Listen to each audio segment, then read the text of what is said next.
কে আপনি? আমি আবুল, আপনি কেনা? স্বামী জিতছে।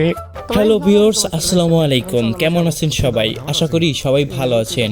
এটা আমাদের গল্প নাটকের 26তম পর্বটি দেখার পর আপনাদের অনেকেরই হয়তো রাতের ঘুম হয়নি। কেয়া আর সাজ্জাদের জীবনের গল্পটা যে এভাবে মন নেবে তা হয়তো আমরা কেউ কল্পনাও করিনি, কিন্তু আসল ধামাকা তো এখনো বাকি। আজকের ভিডিওতে আমরা আলোচনা করব 27তম পর্বটিতে ঠিক কি ঘটতে চলেছে এবং গল্পের শেষটা কোন দিকে যাচ্ছে। তো ভিডিও শুরু করার আগে ছোট্ট একটি অনুরোধ, ভিডিওটি ভালো লাগলে লাইক দিন এবং সাবস্ক্রাইব করে বেল আইকনটি অন করে দিন। চলুন এবার শুরু করা যাক। 27তম পর্বে আমরা সম্ভবত দেখতে পাবো সাজ্জাদের সেই কঠিন ত্যাগের চিত্র।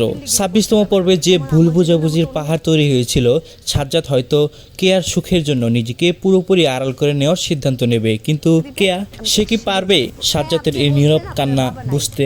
অন্যদিকে পরিবারের বড়দের জিদ আর ইগোর লড়াই 27তম পর্বে এক চূড়ান্ত রূপ নেবে। বিশেষ করে কেয়ার মা এবং সাজ্জাদের বাবার মধ্যে যে পুরনো তিক্ততা, তার একটি বড় রহস্য এই পর্বে ফাঁস হতে পারে। সুনহেরা বিনতে কামালের চরিত্রটি এই পর্বে এক বিশাল সারপ্রাইজ নিয়ে আসতে পারে, যা হয়তো কেয়া আর সাজ্জাদকে আবার কাছাকাছি আসার সুযোগ করে দেবে।